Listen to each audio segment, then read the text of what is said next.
we messed it up. Computer electronics and electronics engineering. And he knows a thing or two about writing speeches. You can Google him if you want. I know you guys know how to use Google. All right. We have Miss Irma, or Irma. She is a master guide. She tries not to be. She says, I'm retired, but she's not. There's no such thing as a retired master guide. And then we have Miss Anna.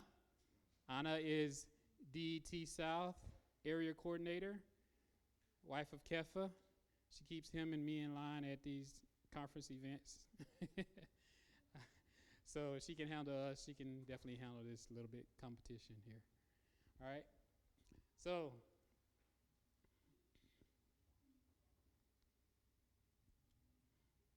it's not working.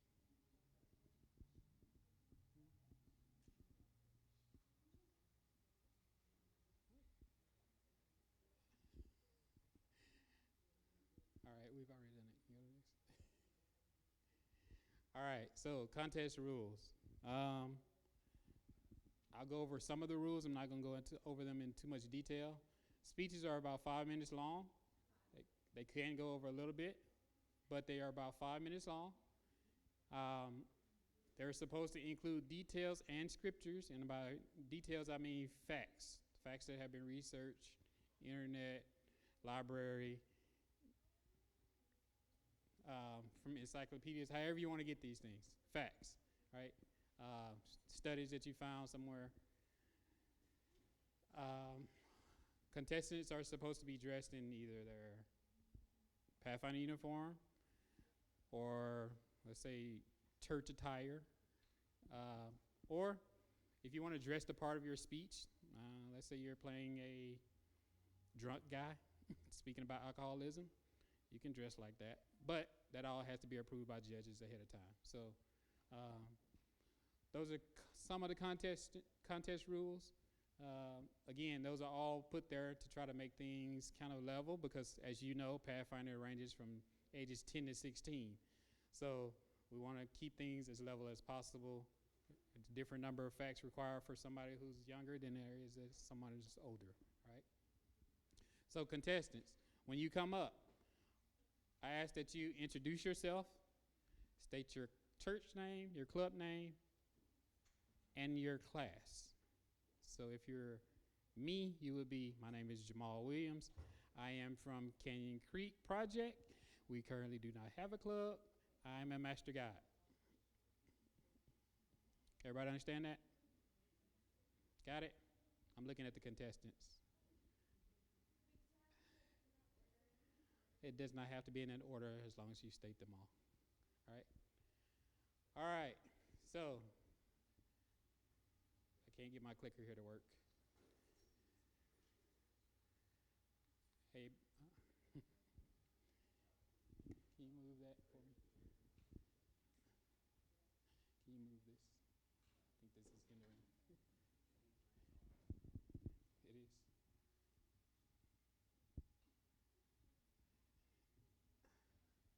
All right, now it's working. All right.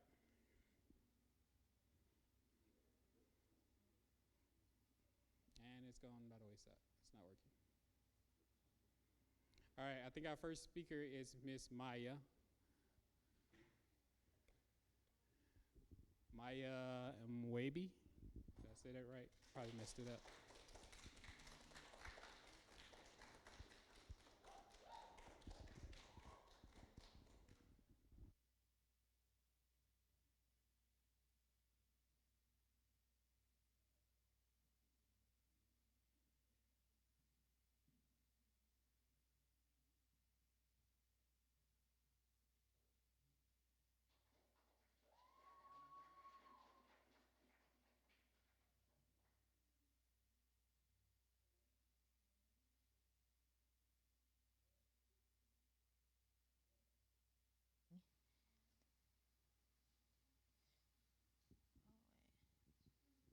Hello.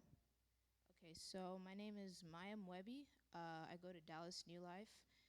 My club is the Simbas, and yeah, I think that's all I'm supposed to say, right? I had my class. I'm a ranger. I'm a ranger. I had a slideshow. Let me get the clicker real quick.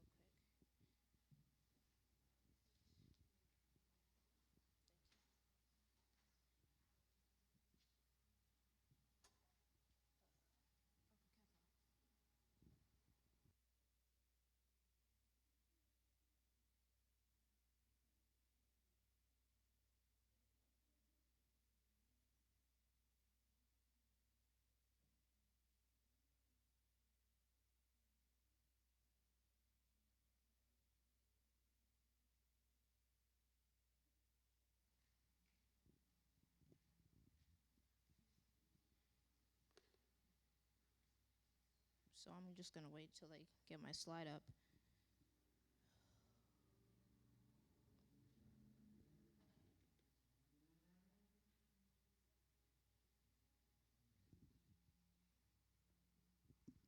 Okay.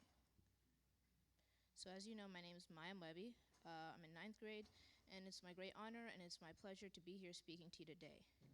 So frustration, annoyance, impatience, what do all these things have in common? Well, they all lead to one thing: anger. We've all heard how we shouldn't be angry just as much as we've heard how we shouldn't be frustrated, impatient, or annoyed. And since we've been children, we've been repeatedly told, do this and don't do this. But we've never been given a reason why. And in the words of Elon Musk, if you can explain the why of things, that makes a huge difference to people's motivation. It gives them purpose. If you didn't know why you needed to get a job, would you ever send in that application? If you didn't understand what the world had to offer, why would you ever stop staring at your phone? If you didn't understand why Jesus sent his son to die for us, would you even believe that he did? That he created the entire universe for us? Today, I'll give you a reason why you should abstain from anger and how it can benefit your life. According to the Mayo Clinic, anger is a natural response to perceived threats. So essentially, we can compare anger to a game. When you press a button, your in-game character will respond. Let's say when you press X, your character will explode. There are millions, maybe billions of ways someone could trigger anger or press that X. The Mayo Clinic continues to list some triggers, like injustices. For example, when you did all the work on a project, but someone else gets all the credit. Or losing patience, like I did last night when I could barely keep my eyes open and my 2-year-old sister refused to eat her food. Or remembering a traumatic or frustrating experience. If any of these things happen, it's like pressing X in that game, except there's a much bigger explosion. Obviously, we don't want that to happen, but in addition, your muscles will tighten, your blood pressure and your heart rate will increase, and your adrenaline is released into your body. These are all similar things that happen when you get scared. So when someone angers you, your body responds as if you're being attacked by the living reincarnation of Samson. Thank goodness that's only what your brain thinks and it's not happening. But now that we've dissected why we get mad and what happens when we do, we have to answer a more important question. Is anger a sin? Like many things in life, it depends. God's anger or wrath is seen as reckoning and a way to guide us away from the wrong path. Although it's acceptable for us to be angry because of sin, there are many warnings in the Bible against being angry. In Ephesians 4:26-27, it says, And don't sin by letting anger control you. Don't let the sun go down while you are still angry, for anger gives a foothold to the devil. God sees anger as giving the devil an opportunity to manipulate you. Think about it. How many times have you done things you regret or hurt people you care about because you were angry and weren't thinking straight? When we're furious, it becomes easier for the devil to persuade us to sin because we can barely think within reason. In Proverbs 16:32, it says, Whoever is slow to anger is better than the mighty, and he who rules his spirit than he who takes a city. And in Proverbs 19:11, it says, A person's wisdom yields patience. It is to one's glory to overlook an offense. Both of these verses hammer in the idea that the wiser you are, the more patient you become. And if you're slow to anger, you're more powerful than the mighty. The foundation of a good ruler, leader, and just a generally good person is patience. and self control, control of emotions, especially. Before one can rule a city, they must first rule themselves. Jacob is a prime example of what patience can get you. He worked and labored for 14 years to get Rachel's hand in marriage. Not days, weeks, or even months, but 14 years. Even when he realized that 7 years of work had been a waste of time because Leah tricked him, he didn't get mad and quit. Instead, he waited patiently and worked for another 7 long years to marry Rachel. Because of his patience, he got to spend the rest of his life with his love, and he was blessed with 13 children, and he was also an ancestor of Christ. So just imagine how different the Bible would have been if Jacob had just given up in a fit of rage. In the Daily Hope devotional, Rick Warren wrote, "When you lose your temper, you always lose, whether it's respect, the love of your family, your health, or even your job. Let's minimize our damage by being slow to anger and quick to forgive." Thank you.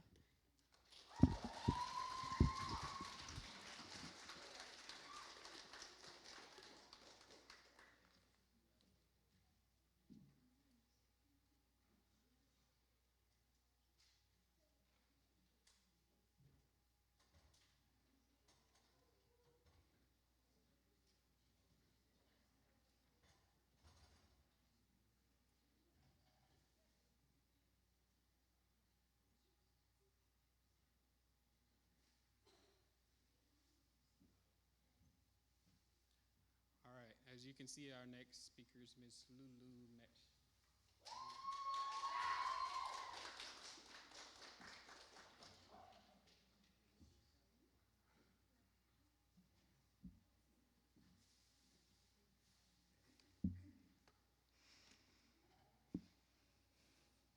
Hello, everyone. My name is Zulu Ouma, and I am 13 years old, and I am part of the Dallas New Life SDA Simbas, and I am a ranger, which is awesome. Today I'll be talking to you about overconsumptions and addictions. Recently, an incident happened in Sheen in 2021. The company recently debuted at that time, and everyone, and I mean everyone, was obsessed with it. TikTok also became really obsessed with this store and became very trendy. Eventually, people also started a new trend who would start buying a bunch of clothes from Shein and making clothes up to like $100 to $500, and they will make profit of those hauls that they made. Eventually, just like any other trend, it died out, and the millions and millions of clothing that were bought at that time were either bought or sold at a secondhand store. Just many thrift stores were only full of things from Shein, which ended up being really harmful to their businesses, and some of them even ended up closing down. This is yet another example of consumption, the events that has eventually led to that's become really common ever since online shopping. Before we start talking about overconsumption, we must first know what it means. According to Google, overconsumption means the action or fact of consuming something to an excess. In simple terms, it means eating or doing something way more than you're supposed to do. Like, for example, I have a little bottle of Coke and a big liter of Coke right here. So if I'm really thirsty and I want to have some Coke, the most reasonable choice for me will be take this little Coke and drink it up. Overconsumption will be to me taking this whole entire big bottle and drinking it all up. Delicious. Proverbs chapter 13 verse 25 says, "A righteous man eats until his heart's content or eats enough to satisfy his appetite." God's desire is not for us just to eat enough to curb our appetite. He wants us to drink with temperance too. We have to eat not only just to curb our appetite, but to also eat enough until we're full. Overconsumption has always existed, though. People have been taking way too much than they needed. Of course, we're humans, of course. We all do stuff that we're not supposed to do. That's why sin exists. So, in the Middle Ages, kings and nobles used to sit down and feast on lots and lots of food. Picture this: a noble sitting down with all kinds of food that you can imagine, from breads to pastries to cakes, all that you can ever imagine, while everyone else is sitting down in bacteria-filled cities with bacteria-filled food and just eating it all up. That's why the Russian Revolution happened. The more you know. And while people shopped in Shane for hauls and threw their clothes away, little children, even pregnant women, worked for daily for $1 for 15 straight hours.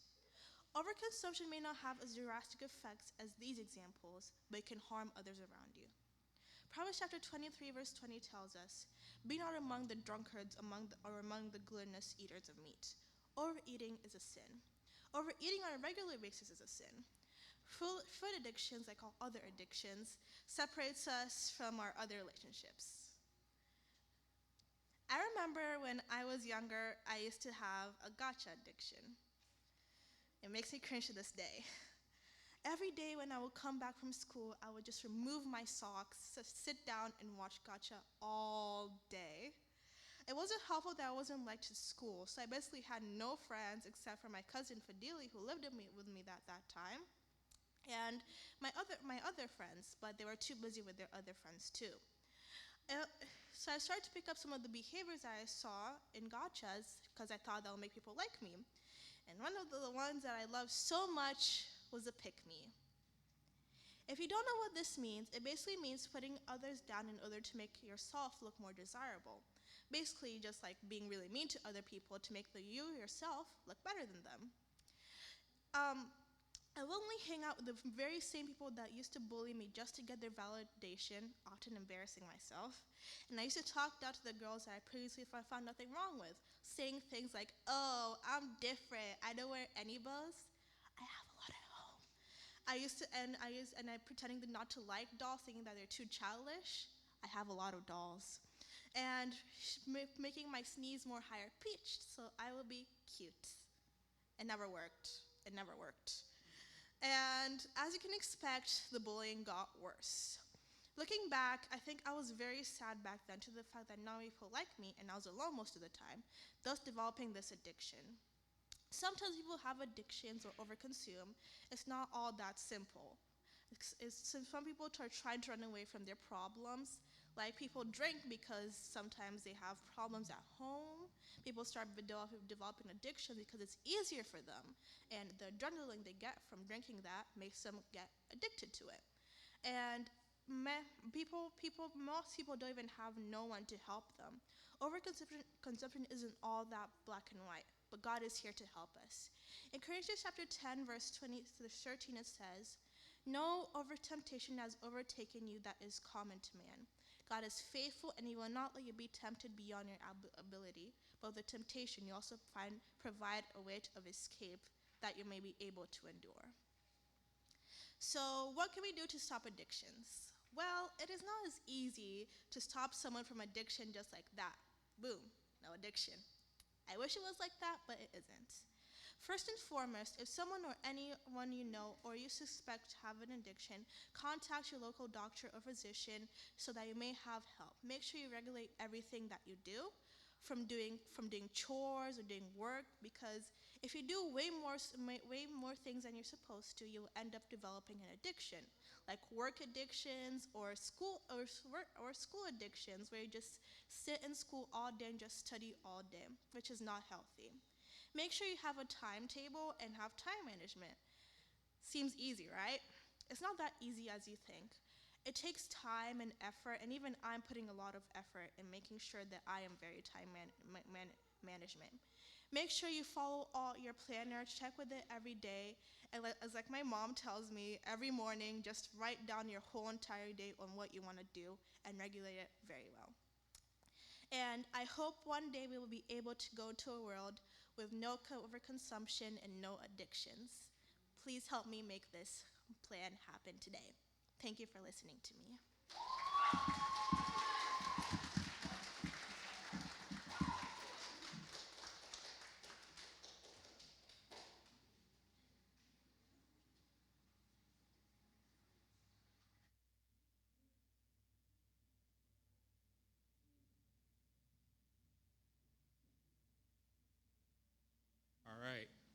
How's everybody doing so far? Learning anything? I know you're learning some stuff. All right, our next speaker is going to be Zaid Diaz.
Feliz sábado.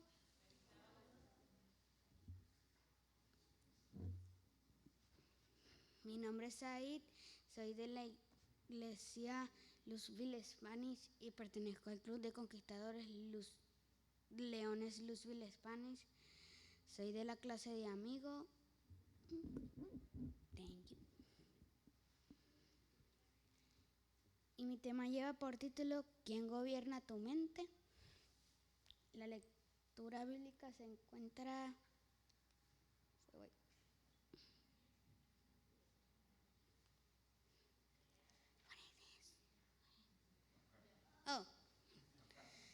Se encuentra en 1 Corintios 10:31. Dice 13. Si pues coméis o bebéis o hacéis otra cosa, hacedlo todo para la gloria de Dios. Cada joven determina la historia de su vida por los pensamientos y sentimientos acariciados en sus primeros años. Los hábitos correctos, virtuosos y viriles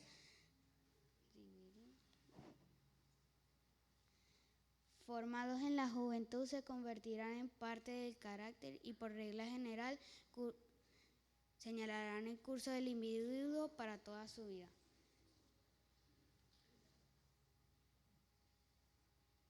En la actualidad, algunos estudios sugieren que los niños y adolescentes dedican más de 6 horas diarias en actividades de ocio sedentarias como ver televisión, navegar por internet, chatear con sus amigos, hablar o jugar por teléfono. La mayoría está acostumbrado a solo este tipo de actividades y se olvida que también hay un mundo afuera, el cual deben explorar y compartir con el resto de las personas que lo componen, y es algo muy importante para su desarrollo como personas.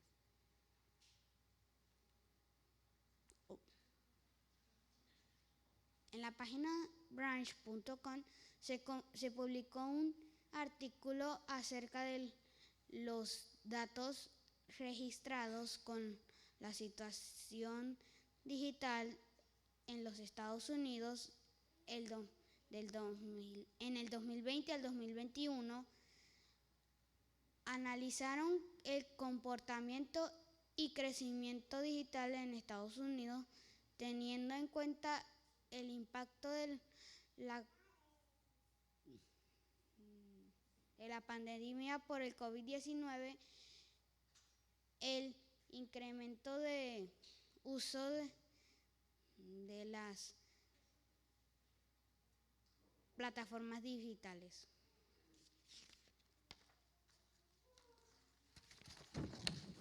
El incremento digital enero 2020 versus enero 2021 la población se aumentó un 0.6% en general, representando 1.9% de 1.9% de millones de personas nuevas. Conexiones en el teléfono aumentó un 1.5%, sumando un 5.2 millones de aparatos móviles activados. Usuario de Internet aumentó un 3.7%, sumando más de 11 millones de nuevos internautas. Usando las redes sociales aumentó un 4.3%, sumando más de 10 millones de perfiles nuevos. Tiempo invertido en las plataformas digitales. El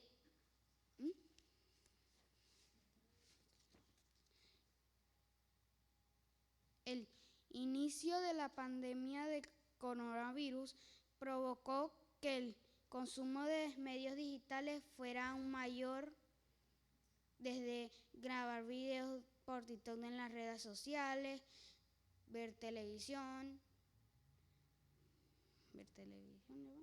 ver series de televisión. Los estadounidenses pasaron horas consumiendo medios digitales en el 2020 de esta forma. Tiempo promedio invertido en las plataformas digitales. Usuario del Internet, 7 horas y 11 minutos. 7 horas y 11 minutos conectados a Internet. 4 horas y 42 minutos mirando televisión.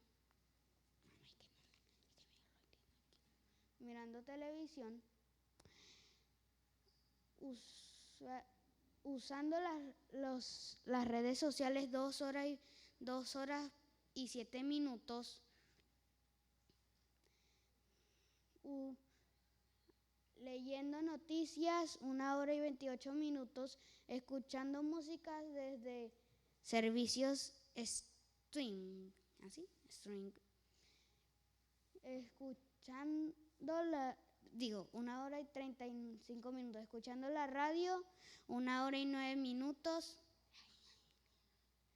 1 hora y 9 minutos, escuchando podcasts 49 minutos, jugando videojuegos diariamente 1 hora y 15 minutos. 1 hora y 15 minutos. Limitarse a solo el uso de las nuevas tecnologías es nocivo para la salud.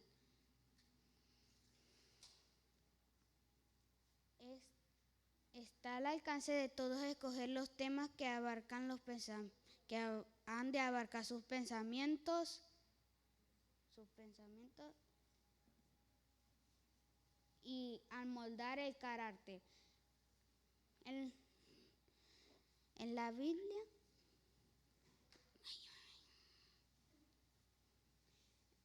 en la contemplación reverente de las verdades presentadas en su palabra, la mente del estudiante entra en comunión con la mente infinita. Un estudio tal no solo ennoblece y purifica el carácter, sino que la mente se expande. ¿En qué debemos ocupar nuestras mentes? En las cosas de Dios, como leer su palabra, escuchar música que alabe a Dios, participar en las actividades de la iglesia como el PBI, el Club de Conquistadores, usar nuestros dones para la obra de Dios. Otras actividades que podemos hacer es practicar algún deporte, hacer algún oficio, participar en juegos didácticos como el uso de los Legos, como ven aquí, que ayuden a fomentar la imaginación,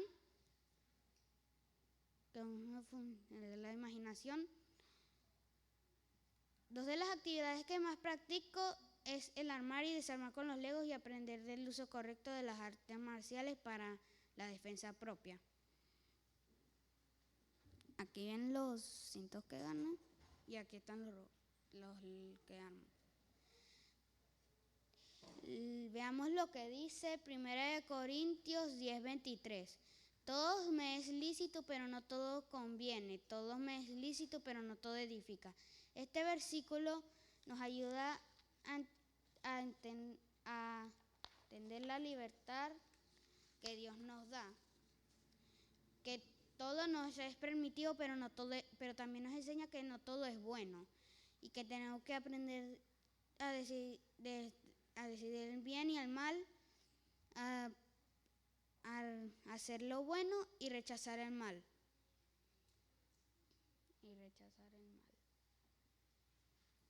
Como instrumento educador, la Biblia no tiene rival. En la palabra de Dios la mente halla temas para la meditación más profunda y las aspiraciones más sublimes. La Biblia es la historia más instructiva que poseen los hombres. Proviene directamente de la fuente de verdad eterna. Y una mano divina ha conservado su inteligencia y pureza a través de los siglos. Vayamos a nuestra Biblia y busquemos Proverbios 22:6. Instruye al niño en su camino y aun cuando fuere viejo no se apartará de él. Qué pena da ver a los hijos de padres temerosos de Dios indomables y desobedientes, irrespetuosos,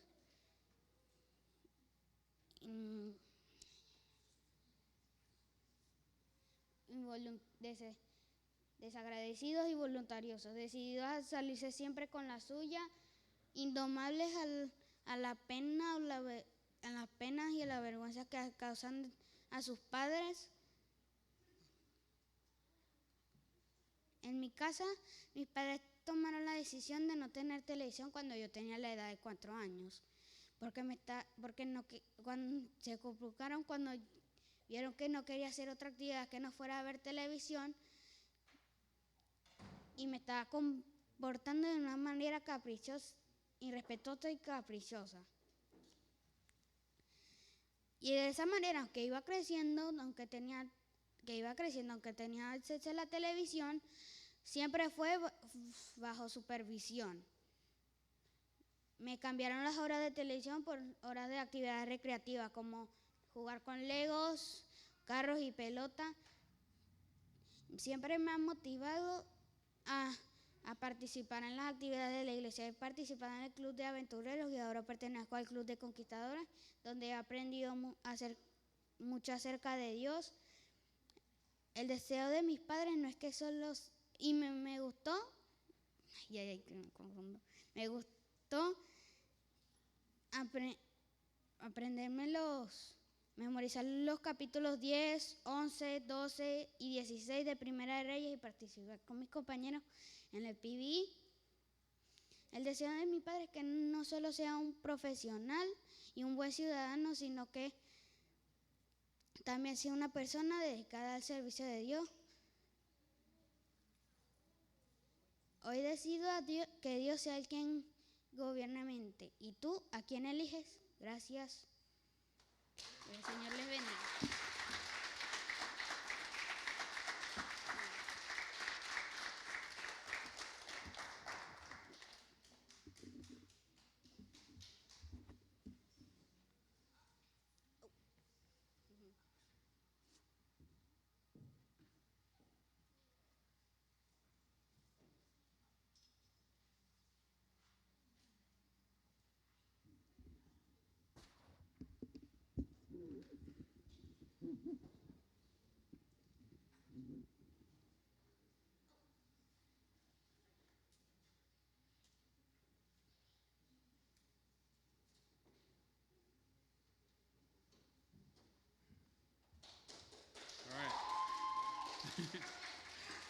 Our next speaker is Dorcas McKinney.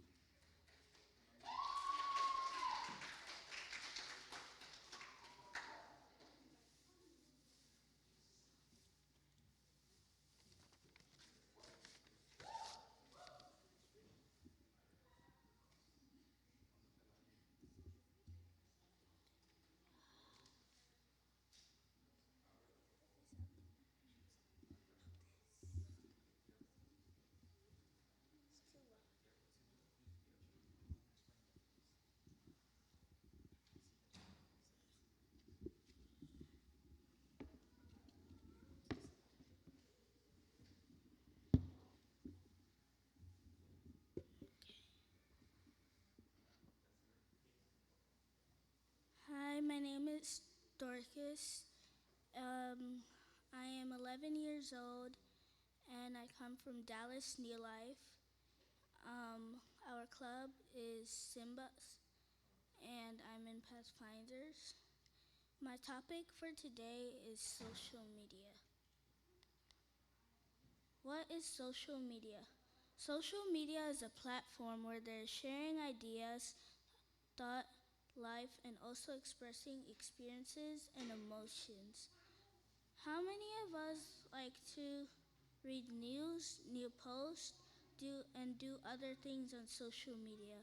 Well, have you ever asked yourself, is social media good for you?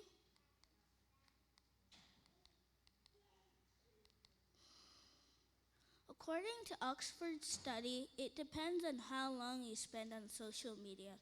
You can end up in depression, anxiety, have suicidal thoughts, and also might want to harm yourself.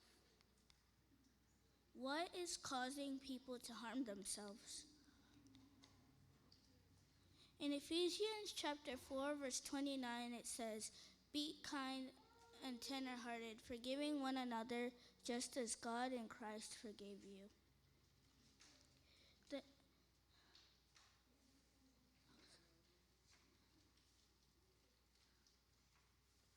that was the wrong verse. In Ephesians chapter 4, verse 29, it says, "Let no corrupting talk come out of your mouths, but only such as is good for building up as fits the occasion, that it may give grace to those who hear." The impact of social media can cause lives to be damaged. An example is when a friend posts a tweet saying about you in a bad way. That can spread negative emotions, which can hurt their feelings and cause these issues. As Jesus says in Ephesians chapter 4, verse 29, "Be kind and tender-hearted, forgiving one another just as God in Christ forgave you." What does this say to us? We need to make sure that we do not do anything to others if it may hurt them and cause insecurity. But are there good things about social media? According to Harvard's study, there are some good impacts about social media, like building relationships, staying connected, finding your voice, and better communications. In 1 Corinthians chapter 15, verse 33, God says, "Do not be deceived. Bad company ruins good morals," which means if you are a good person and you end up with a bad thing, you want to turn back to Him and ask Him to forgive you. How to help people struggling through social media. Make sure that you feel like you're there for them and help them. If they are going through depression, anxiety, or stress, let them have a break from social media. Also, parents with younger kids, if you see your child acting different, talk to them. Don't let them just be left behind. Make sure you put limits to what they have and also tell them what is right and wrong. Encourage them to set limits and make sure they're happy. Importantly, help other people too, like Job who went through painful times, Abraham who went through painful times, Joseph who went through painful times, Hannah who went through painful times, Moses also. prayed to God and stayed true, even though they were going through these things. God reminds us in Jeremiah chapter 29, verse 12. Then you will call on to me, come to me, and pray to me, and I will listen to you. Remember when we are struggling with the issue of social media, turn to God to help you. But you must be willing for Him to help you through this. Let us all do the same. Thank you for listening.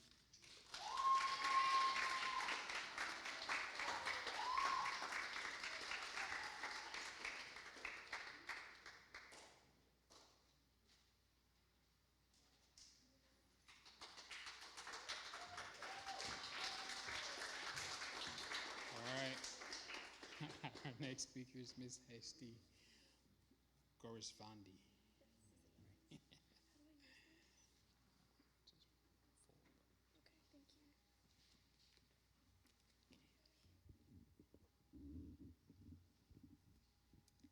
Good evening, happy Sabbath. My name is Hasti Gorshvandi. I am 13 years old, and I am part of the Richardson Seventh-day Adventist Church.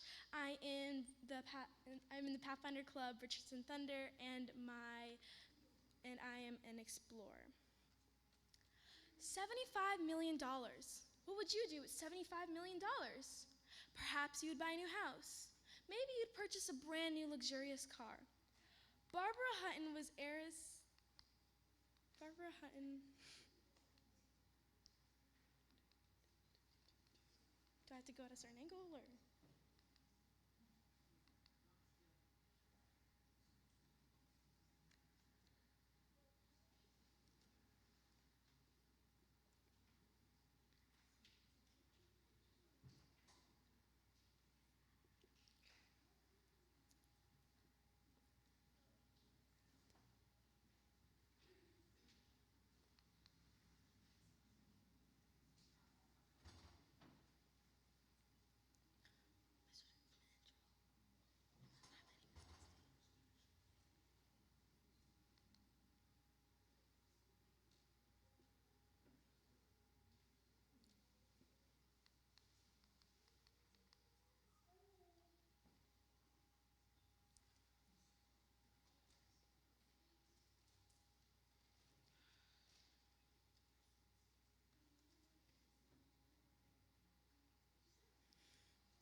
Go back. Okay.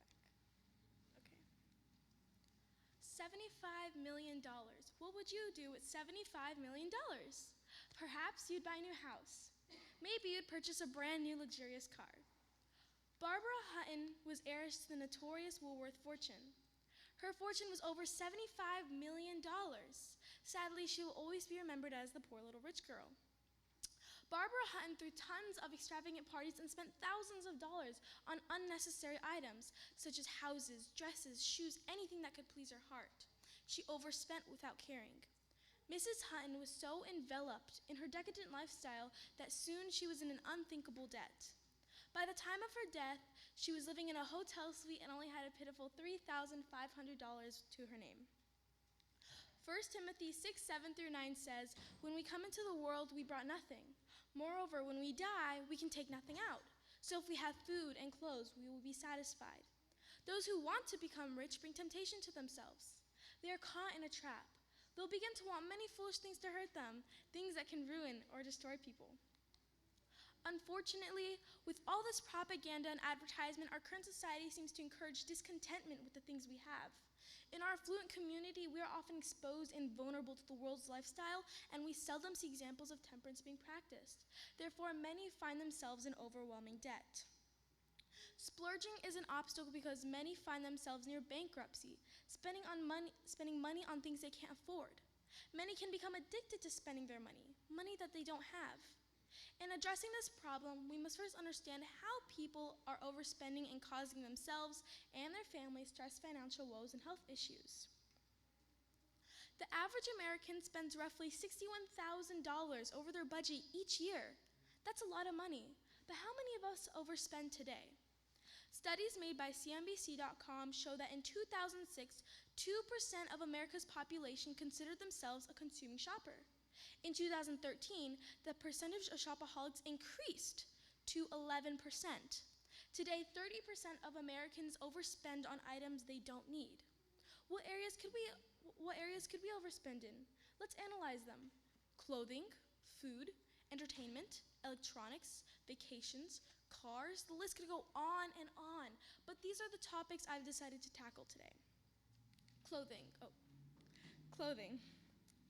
We all like to look good, no doubt about it, but how many of us have bought clothes that we don't need? In the article, The Real Cost of Shopping Habits, Emma Johnson wrote, in the 1930s, the average American woman owned 9 articles of clothing. Today, the average American woman owns 30 outfits, one for each day of the month. Let's discuss food. Instead of buying groceries and making delicious home-cooked meals, Americans now prefer spending their money by eating out or getting DoorDash or Uber Eats. Did you know that 60% of American consumers today order takeout or delivery at least once a week? What about electronics? Have you noticed how often people replace a perfectly good smartphone with the newest model? And it's not just smartphones. How many of us overspend on devices around the house that we don't need, such as TVs, video game platforms, etc.? What about entertainment? As reported by the Leichman Research Group, 78% of American households have a subscription to Netflix, Amazon Prime, and Hulu. That's more than half the country. What about vacation? A new survey by Experian, a global information service company, recently shows that 68% of people overspend when on vacation. 45% use their credit cards even when they don't have enough money saved to cover it. Do you spend on your car? Millions of people are spending money on cars they can't afford. According to the United States data for 2020 through 2021, it is said that 2.2 million vehicles are repossessed every year. That means 5,400 repossessions every day, 226 repossessions every hour, and 4 repossessions every minute. When your car gets repossessed, you lose the money invested and your credit score becomes affected. There are tons of overspending causes which have become an enormous phenomenon and have to be dealt with. We often get attracted to advertisement, sales, or discounts, but we must put our budget into perspective. No one can afford everything, except for maybe Jeff Bezos. So we need to be smart about our spending and not be oblivious about it. We love to indulge in things that make us happy, but overspending can affect our society There are tons of overspending causes which have become an enormous phenomenon and have to be dealt with. We often get attracted to advertisement, sales, or discounts, but we must put our budget into perspective.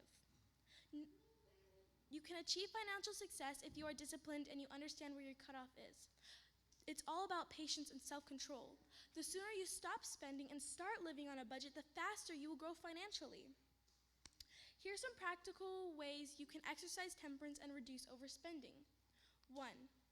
Always keep a total for every week or month and stick to that budget.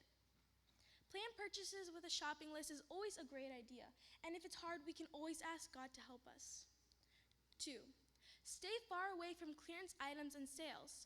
Forbes magazine states the road to bankruptcy is paved with good deals. And 3. Always keep questions in your mind such as, why should I purchase this? Is this necessary? These questions will keep you on track. So in total, we should be happy with ourselves and be content with what others have. I believe contentment is the base of a merry heart, leading to a happier life. It's always the little things that can completely change our view in life. So we must ask God to help us so we don't covet on what others have and we don't overspend on unnecessary items. Luke 12:15 says, "And he said to them, 'Take care and be on your guard against all possessions, for one's life does not consist of his abundance in possessions.'" Maybe it is God's will for you to be rich, but he entirely wants us to use it in the right way for his glory and his honor.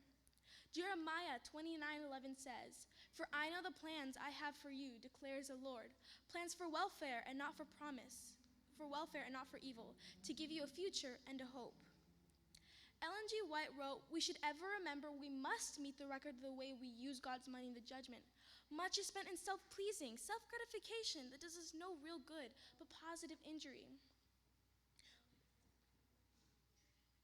If we realize that God is the giver of all good things and that the money is his, we shall exercise wisdom in its expenditure. The world's customs and fashions shall not be our standard. We shall not have a desire to conform to its practices, and we shall not permit its inclinations to control us. Thank you.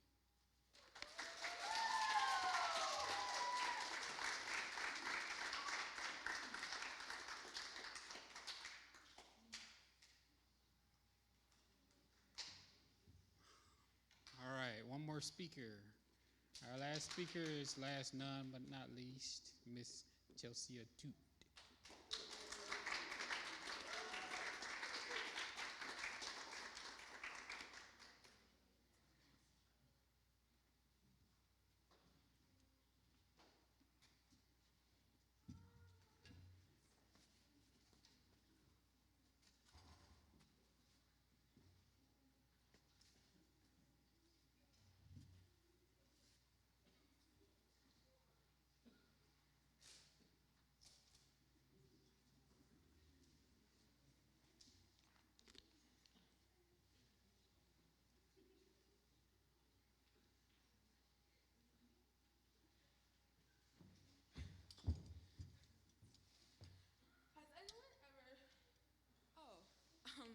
Has anyone ever told you never to drink alcohol?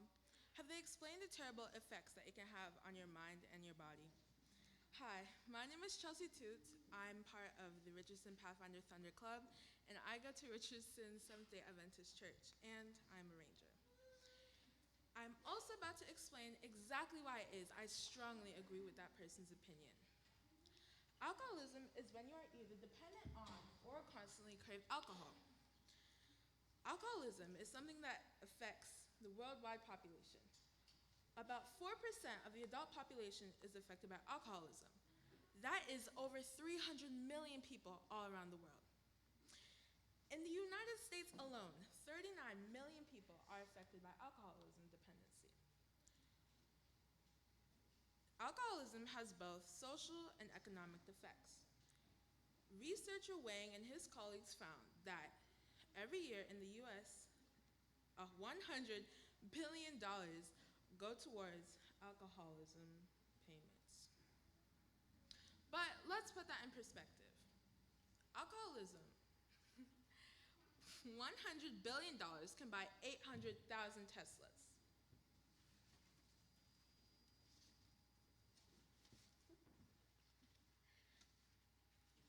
$100 billion can send 400,000 students through medical school. $100 billion can buy 2 million Xbox Series X. $100 billion can also send 330 billion manna-pack meals to feed children in Haiti. And the list goes on. But on a more serious note, researchers at the National Institute of Alcohol Abuse found that 16 to 26% of all male alcoholics had an alcoholic father. This proves to us that alcoholism does not only have economic effects, but social effects as well. Alcoholism can destroy bonds between families and its generations. While doing that, it also destroys one of God's greatest creations, which is the family.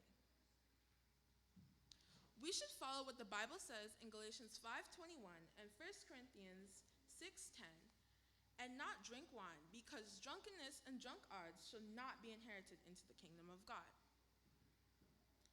Another thing that alcoholism does is deplete muscle strength. Researcher Bernat and Arbanzo Marquez found that both male and female alcoholics have much lowered muscle strength than non-alcoholics. So, if you enjoy doing activities such as mountain climbing, marathons, canoeing, anything similar, then it might be way more challenging for you to complete these activities, let alone enjoy them.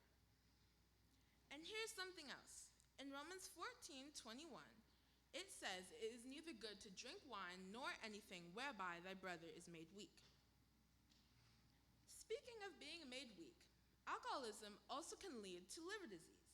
Why may this affect me, you may ask? Well, the liver is one of the most important organs in the body. It completes over 300 bodily functions, such as regulating the amount of sugar in your blood and keeping poisons and toxins out of your body. So, if alcohol attacks the liver and you decide to consume alcohol, but you need a liver to survive, well, what you're really doing is destroying your life. Consuming alcohol can also deplete your gray matter in your brain. That is the part of the brain that deals with movement, memory, and emotions. It lowers the function, again, of both men and women alcoholics compared to non-alcoholics. I believe this is why when people are drunk, they may stumble, that's their movement. They may forget what they did while they were drunk, that's their memory, and they may get physically or verbally aggressive, that is their emotions. Alcoholism has negative social consequences as well. Especially in adult alcoholics, these effects can deal with marriage, employment, and arguments within the family. Most alcoholics have a hard time keeping a job, which goes towards family's income. And having a low income can then cause arguments between parents, leading into arguments between parents and their children. This is why researchers Rotunda, Shear, and Im found that most families with at least one alcoholic tend to be more dysfunctional. Instead, we should follow what Ephesians 5:18 says, "And do not be drunk with wine, wherein is excess, but rather be filled with the Spirit." So, now I've explained different negative effects that alcoholism can have on your mind, body, and your social output into the world. So, let me tell you some solutions I believe can be very helpful. Most people start drinking because they are stressed or have things to deal with in their personal life, or because of peer pressure. So, I believe one of the very, very best ways to negate alcoholism is to not drink in the first place. But there are also other ways to fix this problem. One way is creating programs for young people, like myself, similar to Pathfinders, that can incorporate ways to deal with stress, create coping skills, and surround yourself with people who also have similar ideas to you, who want you and themselves to be their very best selves. So, remember, alcoholism has negative social and economic effects on families and its generations. It also can destroy our relationship with God. It can make our bodies weaker, deplete muscle strength, and lead to liver disease. I believe that instead of drinking alcohol, we should find positive ways to take care of our body, such as depleting stress and attending programs similar to Pathfinders that can help us learn how to deal with stress in good ways and surround ourselves with people who would also like the best for us. Doing this can result in having a healthier body and mind. And while we are keeping our bodies safe, it will result that we are taking care of what is the temple of God. Thank you.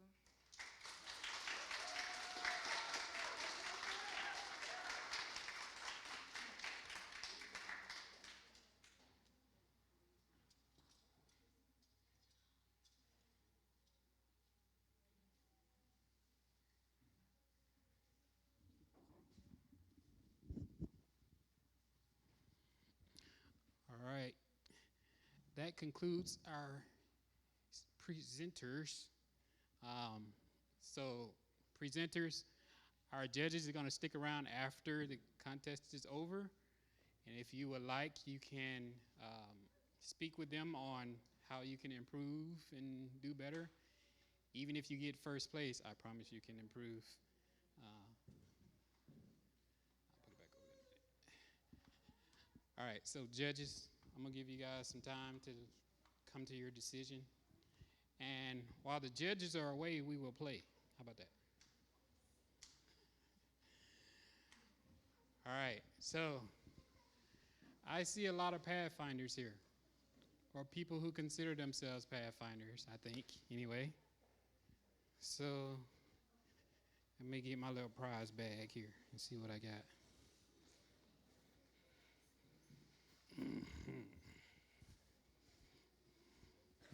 And yes, I'm throwing you off with the Dollar Tree because none of this came from the Dollar Tree, just FYI. I wish I could have got this from the Dollar Tree. My pockets would be a lot heavier if I could go to the Dollar Tree and get useful stuff. All right, so every time I get up here and do a game is based in the Bible or in Pathfinders some way, somehow. And today is no different. So if you are a good Pathfinder, this game will be easy to you. If you are a great Pathfinder, you're probably reading my mind, and you'll probably win every prize that I want to give away. And if you're a bad Pathfinder, I'm sorry. Talk to a good Pathfinder, maybe they'll help you out. All right. Here we go. All right, so this game is a game of questions. What I want is, I'm going to ask Jeremy to come up. That way he can't win anything. I'm going to ask you to raise your hand after I ask the question. Jeremy's going to help me identify. Jeremy's going to help me identify who raises their hand first. Just so you know, if you get the answer wrong, we're going to move on to the next person. So while he's identifying the first person, I'm going to try to identify the second person. All right? All right. So, first question. Everybody hear me? You have to finish the question before the hand? Yes. So the question has to be done? Yes. Question has to be done for those mind-reading great Pathfinders. All right? Like you. Yeah. How many times does the word keep show up in the Pathfinder law? No.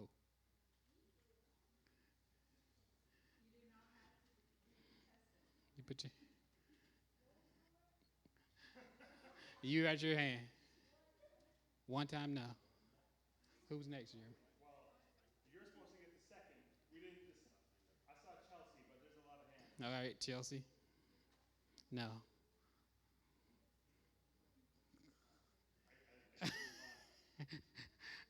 All right. I'll come back to that one. How about that? There are too many hands up right now. I don't want to be. You had a chance. All right. Yeah, you had a chance. What does the gold color in the Pathfinder logo mean? The girl in the very back. All right. She got her hand over her mouth. I guess she didn't know. This guy, I think he had his hand up second. He didn't know either. All right. Which one? Nobody? I'm keeping all my stuff. Chelsea. Excellence? Yes. Anything else? Excellence. Excellence is good enough. Yeah. All right. All right, Chelsea. I'm going to give you a day pack. That's what you're going to. All right. So that's for the next time Mr. Jeremy drags you out hiking. You can put snacks and water in your Bible. I like it. In there. All right. All right. Everybody ready for the next question? Jeremy's going to pick out 1 through 3, and then I'm going to go 4 through 6. No, I'm just. That's 1, 2, 3. Apparently that's what we're doing because we're making it to the. I didn't think we were making past 2, but all right. Next question. How many classes are there in Pathfinder? This young lady right here, after the question was over. Who? Which one? Second row. All right. 6? Yes. Come up. And I'm giving you something special. I love this thing. It is a ultra bright flashlight, and it's special. Why? Why is it special? Because we're gonna point this at Jeremy. It's bright that way. We're gonna point it at him this way too. But it also turns on that way, and dim it, and then you got emergency flashing. There's also magnetic here, and it's got a belt clip there, so you can clip it on while you're walking. So your hands are free while you use it. Thank you. You're welcome. All right, in case you haven't noticed, I'm trying to give you guys stuff you can use during Pathfinders or camporees or something. But I also try to make it interesting stuff because I like cool stuff. I don't like boring, just a hand flashlight. All right, next question. Let's see. Should I get a hard one? Wait for the question to be over. All right. Does anyone know the name of the General Conference's game app? The General Conference's game app. They have a gaming app. Especially for you guys. No, Superbook.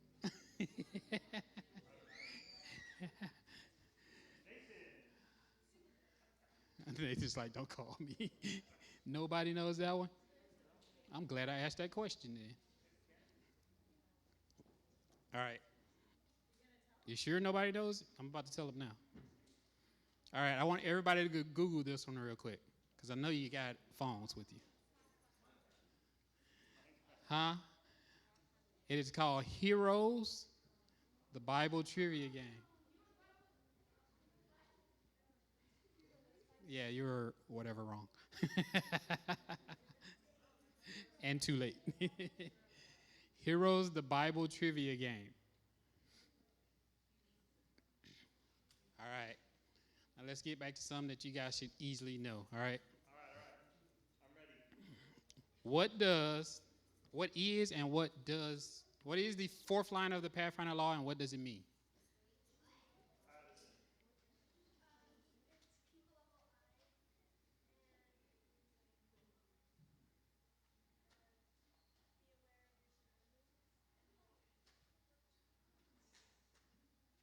No, you got the first part. Chelsea. No, y'all getting close.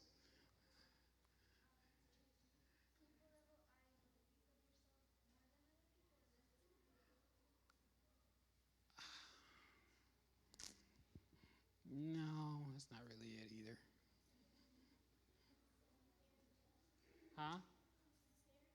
To be fair and just. Yes. Just keep a level eye and be fair and just. Don't lie. Don't cheat. That is what keep a level eye means. All right? Come on. All right. And I have something that's probably too big for you. But you know what this is? Yes. It's an air mattress. It does not need a machine. It does not need a machine to blow it up. It is a small air mattress. I have one more thing. I really need your help on this one, all right? This is the big one. I need someone that can recite for me law, aim, motto, pledge. All four. Yeah, they're going to have to come up, but. He withdrew his hand. Now he's back. And he's gone again. No hands? Nobody knows those? Nobody's a Voyager. You looked them up and you got them? Addison got a hand up. I don't care as long as you do them all four.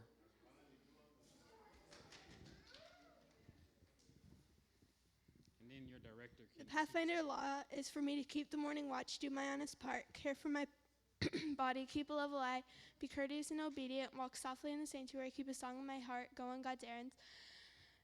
The Pathfinder pledge is, by the grace of God, I'll be pure, kind, and true. I will keep the Pathfinder law. I will be a servant of God and a friend to man. And then I don't know which one is the aim and which one was the motto, but the love of Christ compels us, and the Adventist message to the world in my generation. And I'm going to ask you, yeah.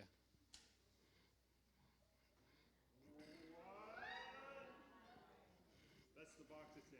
Yeah, that's the box it's in. I can't get it open here because it's there. So, since your dad thinks it's the box it's in, it's not. It's the actual. So, you giving her a Chromebook. Yeah.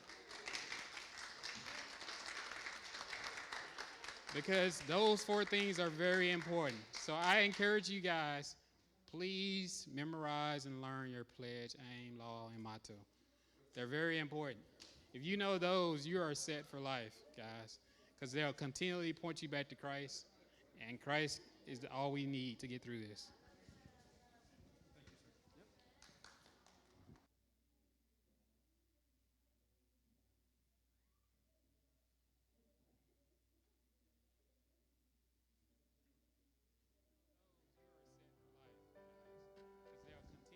All right. So our judges took too long, and I'm out of time. I'm out of questions. But okay, yeah, we have more announcements. So I guess I'll cover announcements while the judges are out. So like I said, this is the 4th year we've done this event for the area. And this coming year, this next Pathfinder year, you guys have basically a step ahead of everybody because the conference is going to start during this event. So for those of you that have participated in at the area level, you already kind of know what it's about. Next year, it'll be a conference thing. You won't stop here. And next year, the people that get 1st, 2nd, 3rd place, we'll see how the conference do it. Maybe they'll allow more than that. They'll go on to conference. So if you thought about it this year and you're thinking maybe next year, hopefully there's more incentive for you to do it next year all over again. Investitures, it's around time for investitures for most clubs now. So directors that are here, visit our website. For you that don't know the website and the people online that don't know the website, NorthTexasPathfinders.org. You can go there. You can sign up for investiture. Let us know what time, what day you want, and we'll come out and help with that. Honors, teaching honors. Classes even. I'll go so far as teaching a class for a little bit. If you need help, we are your Pathfinder Council. That is what we're here for. We're always here to help any way we can. Reach out to us. You can go to that website. There's a contact form there, or you can email info@NorthTexasPathfinders.org. My wife's giving me instructions. I'm sorry. I'm trying to hear her, but she's not speaking. She's telling me to introduce myself. Does anybody know who I am? Mr. Jamal. Yeah, okay. Mr. Jamal Williams, all right? All right.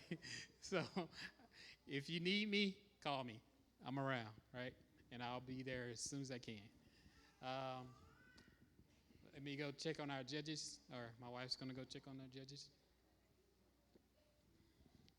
And after they get back, we'll have them announce the placements. And we'll give out some prizes then too. How about that? Let me see what other questions I have that I skipped because I thought they were too hard.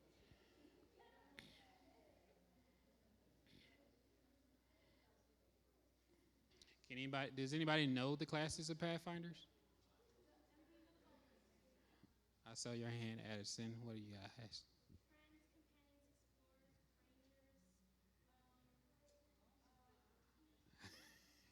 What class are you in? Rangers? Okay. Okay. Yeah. Okay. okay? So in the Florida conference, you would be wrong. But in Texas conference, you're right. You are correct. Are you guys finished, or did she push you out of the room too soon?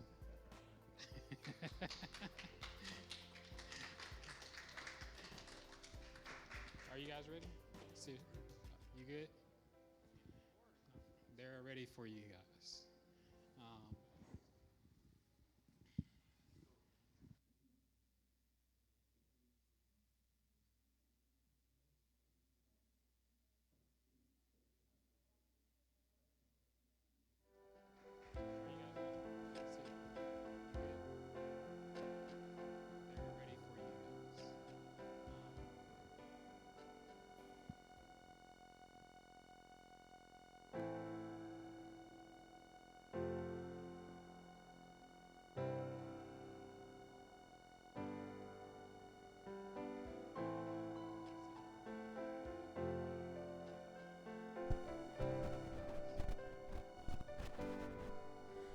All right.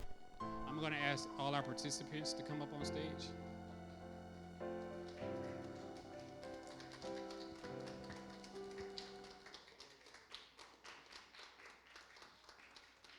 stage. Yeah. Come up on stage. I have certificates of participation for each one of these guys. That's for you, Zay. Chelsea. Dorcas.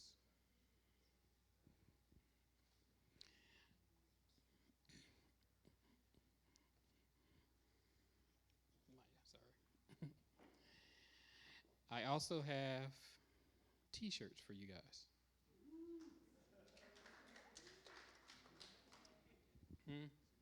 You want them down here? Okay. Mr. Jeremy is requesting you guys to be down here. So.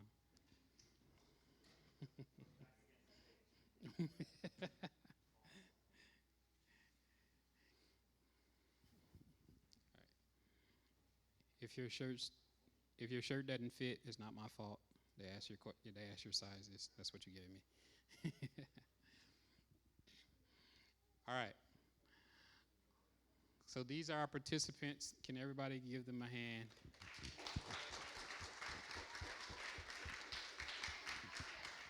They are very courageous and brave young people, and I appreciate that for them. I'm going to let Mr. Carlos come up, and he's going to let you guys know which one of you are third, second, and first place. Thank you, Jamal. First of all, let me tell you that you did a great job, right? I can imagine the heavens, right, looking here, right, in Richardson, looking at all of you and saying, good, like with a big smile, right, what you said, right? Hope that what we learned today, right, change not just your life, but all of us, right, that we can live a better life and help us to be a more Christian. So I wish we could give first place to all of you, right? But we have to decide. We were asked to find the third, second, and first place. So we will go in that order. Third place is Dorcas McKinney. Congratulations! Yeah, yeah. Woo! Congratulations, Dorcas. Second place is Chelsea Tote.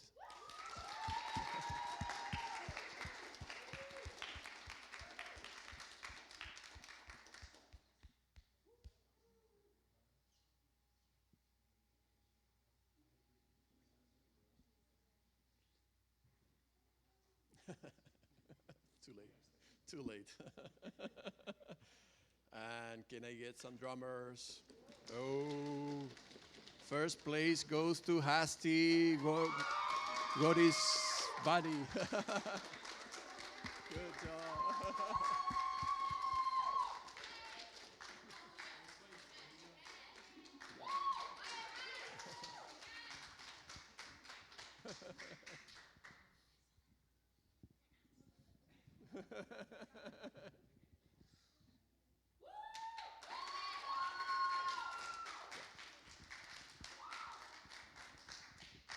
All right. So again, guys, thank you. Appreciate your participation. I encourage you to try again next year. Even if you got first place, try again next year. I mean, what's the harm, right? You will win another prize, right? All right. You can be seated. Make sure you talk to the judges. Ask them, how can I do better? How can I improve? What can I do differently? Ask them all the questions that you got so that next year you come back even better, all right?